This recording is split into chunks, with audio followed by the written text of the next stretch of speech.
When it comes to investing, most people wonder the same thing. What's the best order to follow?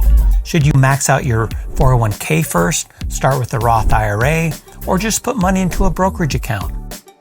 The truth is, the order you choose can make a huge difference in how much you keep, how fast your wealth grows, and even how much you'll owe in taxes. Honestly, I wish I could go back and redo some things with what I know now, but I think most people probably feel that way. There are tons of opinions out there, but today I'm going to share the order I would follow if I could go back and tell my younger self what to do in the best order. So let's jump right in.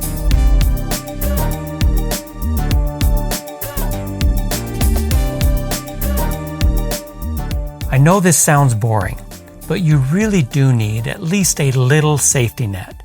Unexpected expenses are going to happen, and without one, those moments can turn into stressful setbacks. An emergency fund keeps you from falling into debt and gives you peace of mind. Now, I know some experts say you should save 6 to 12 months of living expenses before you even start investing. And yeah, that's great advice on paper, but for most people that feels overwhelming and honestly discouraging. It could even take a few years to get there. So instead, I'd start smaller, aiming for about 1 month of mandatory living expenses. That's usually enough to handle most small emergencies. Once you got that, then you can add more later as your situation improves.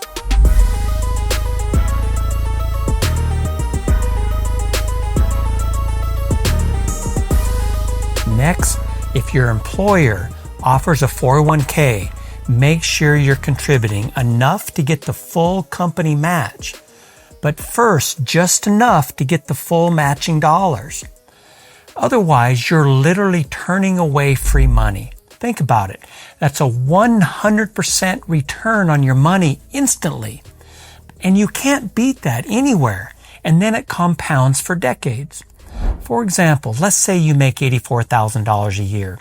That's about $7,000 a month. If your company matches 4% of your salary, you'd put in $280 a month. And with the company match, that instantly becomes $560. Now, continue that, and if that grows at 8% for 35 years, you're looking at $1.2 million. And remember, that doesn't even count any raises you'd get along the way. That's pretty powerful. Now that you're collecting all the free money from your 401k match, it's time to tackle any high interest debt. There's no hard and fast rule here, but I'd call anything above 8% high interest, and definitely anything in the double digits. Here's why. The long-term average return of the stock market is around 10%. And it's closer to 7 or 8% after inflation. Paying off any high interest debt is an investment in itself. Take credit cards, for example. The average rate is over 20%. At that rate, a balance can double in just over 3.5 years.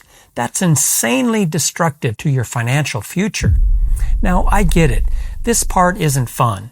Nobody enjoys throwing every extra dollar towards debt.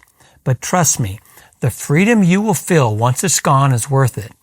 It has a huge psychological impact and makes every step after that so much easier. So tighten your budget and throw as much as you can at that debt.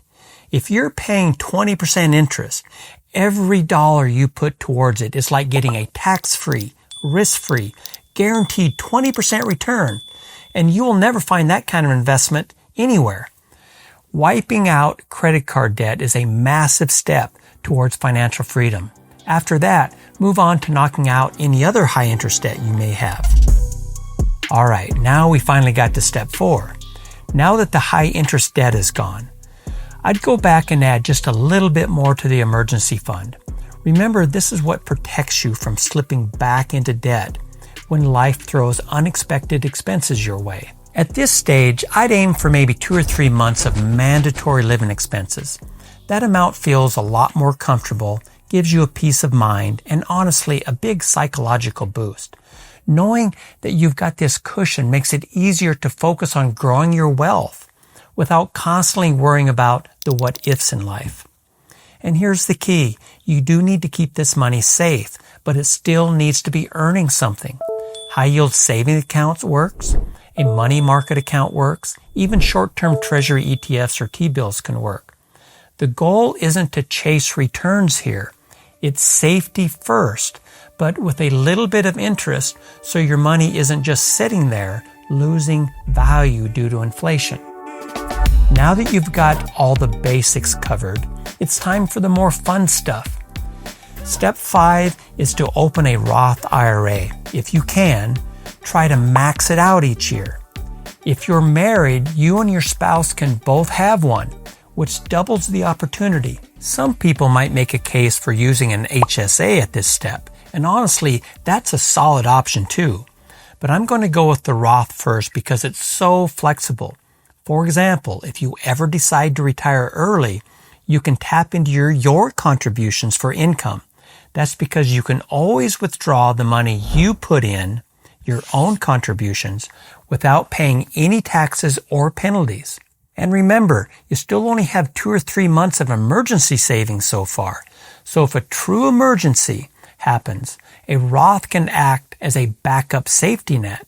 But, and this is really important, remember that retirement accounts should always be treated as off limits unless it's something really serious. Now, here's why this step is so powerful. If someone starts at age 30 and contributes $7,500 a year by the time they're 65, they could have over $2.2 million. And the best part, that's completely tax-free. One quick thing to keep in mind. There are income limits for contributing to a Roth IRA. In 2026, if you're single, you can contribute the full amount as long as you make under $153,000, and it phases out completely at $168,000. For married couples filing jointly, you can contribute the full amount if your combined modified adjusted gross income is under $242,000, and it phases out completely at $252,000. But those get adjusted up every year, so check the limits for the year you're making your contributions. Next up is step 6. Here's where the HSA comes in. Now, to qualify, you do need a high deductible health plan. But if you do qualify, HSAs are amazing because they are triple tax advantage. That means no taxes on the money that is going in, no taxes while it grows, and no taxes when you use it for health expenses. If you use it right, an HSA is honestly probably one of the best retirement accounts out there.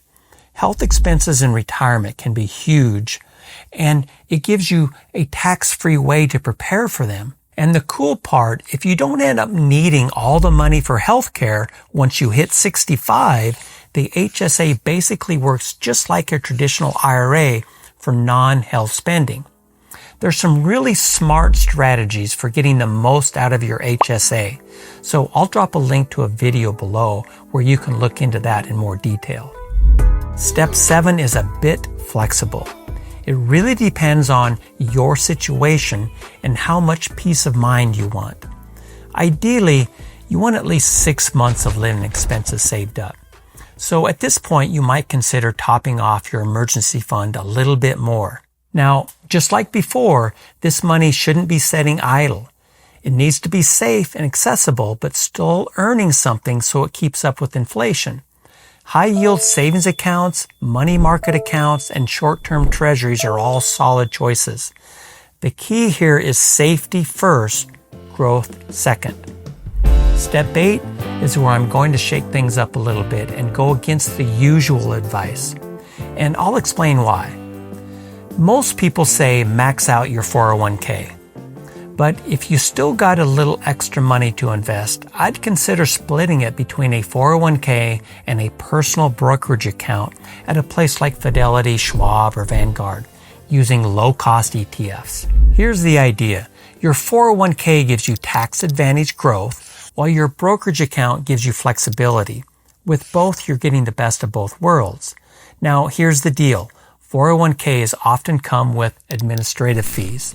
limited investment choices, and sometimes higher expense ratios than you can get at a personal brokerage account. That usually means the rate of return inside a 401k can end up a little bit lower. Let's walk through a quick example. Suppose you're in the 22% tax bracket and you put in $800 a month into a traditional 401k. After 20 years growing at 8%, you'd have just over $458,000. But here's the thing, you'll owe ordinary income tax when you take that money out. Now, what if instead you invested that same $800 after tax? After your 22% tax rate, that leaves you $624 a month going into a personal brokerage account. If that grew at 10% over 20 years, say in the SP 500, you'd have about $452,000. And the kicker, when you sell, you only pay the lower long-term capital gains rate, which is often more favorable than ordinary income tax. It gets even better once you've hit retirement. Imagine you've stopped working, but you've built up a solid brokerage account over the years. Let's say a married couple has over $80,000 of ordinary income. After subtracting the standard deduction of $32,200 in 2026, that leaves $47,800 of taxable income.